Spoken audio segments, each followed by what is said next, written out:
بسم اللہ الرحمن الرحیم، السلام علیکم، میں ہوں حمزہ اشرف اور میں ہوں صفیہ خان۔ شامل کرتے ہیں ہیڈ لائنز۔ کراچی کی عوام چلتی ہے تو کراچی شہر چلتا ہے۔ کراچی کی مختلف کمپنی سے ورکرز کو نکالنے کا سلسلہ جاری۔ عوام کو بھوک اور افلاس میں دھکیلنے کی کوشش۔ کمپنی کے سیٹھ نے سندھ گورنمنٹ کے احکامات کی دھجیاں اڑاتے ہوئے انٹرنیشنل گارمنٹس فیکٹری کے تمام ورکرز کو بنا تنخواہ کے چھٹیوں پر بھیج دیا۔ تمام ورکرز 2 مہینے کی تنخواہ نہ ملنے پر احتجاج ریکارڈ کرانے کے لیے کمپنی کے باہر پہنچے۔ تمام ورکرز نے مطالبہ کیا کہ سندھ گورنمنٹ اس پر سختی سے ایکشن لے اور تمام ورکرز کو 2 مہینے کی تنخواہ اور پورے سال کا بونس دیا جائے۔ ورکرز نے مزید کہا کہ وہ وقت آ گیا ہے جس کی بڑے بڑے تاجروں نے اور صنعت کاروں نے پیش گوئی کی تھی کہ لوگ کورونا سے نہیں بلکہ بھوک سے مر جائیں گے۔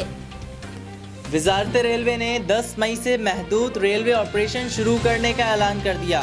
پہلے مرحلے میں 104 ٹرینز میں سے خیبر میل، تیز گام، عوامی ایکسپریس سمیت 15 ٹرین چلائی جائیں گی۔ سفر کے دوران مسافروں کے لیے مناسب فاصلہ رکھنا لازمی ہوگا۔ ٹکٹس کی 50% بکنگ آن لائن ہوگی۔ سندھ میں کورونا کے مریضوں کی تعداد 8189 ہو گئی۔ وزیر اعلیٰ سندھ مراد علی شاہ کی اپنے پیغام میں تصدیق بتایا۔ آج 307 نئے کیسز رپورٹ ہوئے۔ 237 کا تعلق کراچی سے ہے۔ مزید 11 اموات کی وجہ سے سندھ میں جہاں باق افراد کی تعداد 148 تک پہنچ گئی۔ صحت یاب ہونے والے افراد کی تعداد بڑھ کر 1671 ہو گئی۔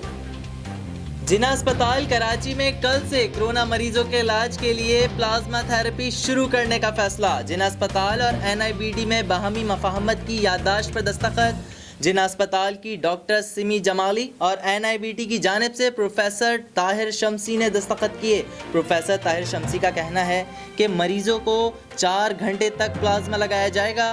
2 سے 4 دن میں بہتری آنا شروع ہو جائے گی۔ وفاقی کابینہ کا 9 مئی کے بعد لاک ڈاؤن میں نرمی پر اتفاق۔ بندشوں میں نرمی کا حتمی فیصلہ قومی رابطہ کمیٹی اجلاس میں کیا جائے گا۔